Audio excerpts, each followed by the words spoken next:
Hi friends, good evening అందరికీ. Tea తాగిరా.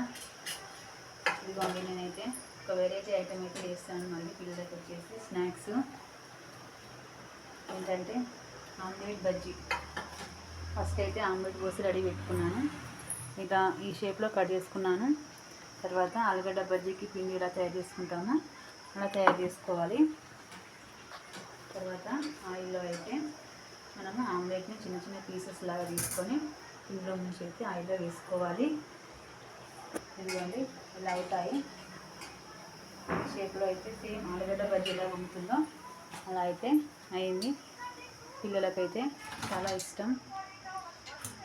అన్నీ బయట ఫుడ్ అలవాటు చేయకుండా ఇంట్లోనే తయారు చేసిస్తాను.